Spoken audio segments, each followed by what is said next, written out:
Noticed they announced one of your milestones on the public address thing, and Matt was sitting beside you, and you kind of tapped him like, "Yeah, you've been a part of this too, pal." So. Oh yeah, I mean my whole career. You know, I got some from Shabby, but you know Matt Ryan's been, you know, since day one.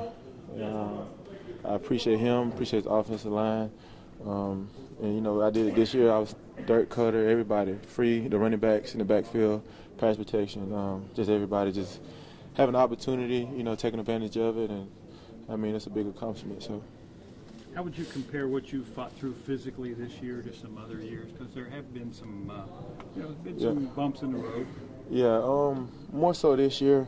It's just small things that it's kind of like nagging, like where I can't really be who I am, like getting guys off me, you know, shoulders, and just a lot of little things was going on. Like, but in the past, like I have just one thing that happened to me, like if I break my foot or something like that, tear a ligament or something, it just be like one thing. But this year has just been a lot of little things.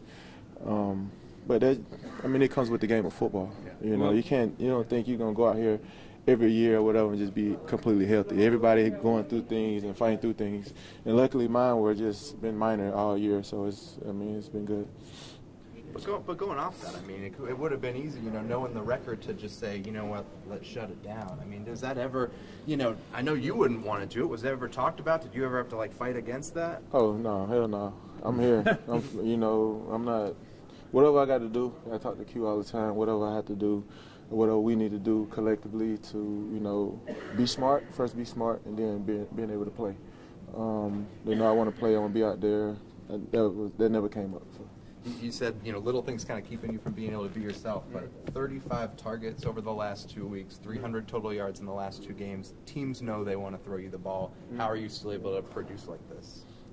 Just going out there, like I said, offensive line, Matt Ryan, the running backs, everybody. And just me, they just allow me to be who I am, to be successful and go out there and beat one-on-one matchups and things like that. In that game, like today, they started 2-man me and things like that. Russell Gage had a big play, Hoop had a big play for us, things like that, you know, to keep them honest. You've talked about, Matt's talked a lot about, you know, the second half of the season, the approach you guys are taking, even with, you know, the overall record being what it is. Mm-hmm. What does it say to have a 3-game win streak now and a chance to go 6-2 in the second half? Well, it's just mainly just focusing on one game at a time. You can't look forward, you can't look backwards. And we got Tampa, right?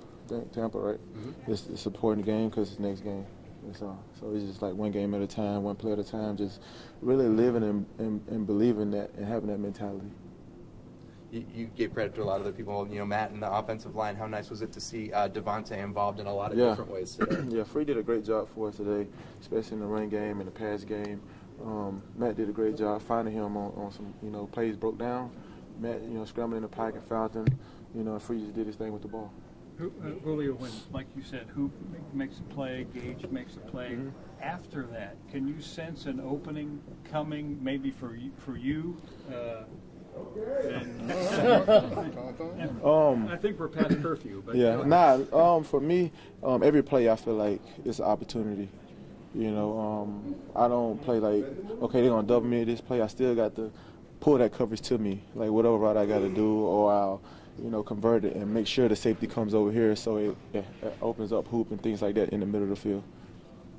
You know, you look at the second half of the season now, I believe 5-2 second half of the season, but we're talking to Hoop, and he said that Dan's a guy that, you know, helped right the ship. You were the guy who, you know, made that statement before the bye, I believe it was, to the whole team. What did righting that ship look like for you, someone who's, you know, been to the highs that this team's been through and then obviously been here now? The biggest thing with every team, the team changes every year, right? And you can't, like, say you close out winning this year, the team next year is going to be completely different, right? So you always got to build that team camaraderie. You just got to find that ways and take the time to build team camaraderie to get moving forward, to be successful. You have a lot of great players on this team and a lot of organizations. It's a lot of times they miss being successful because people don't buy into, like, the brotherhood, you know, being a part of one another. And then finding that balance to go out there and execute at a high level, but also, like, have a purpose of why you're doing it too. So, and don't let other people down.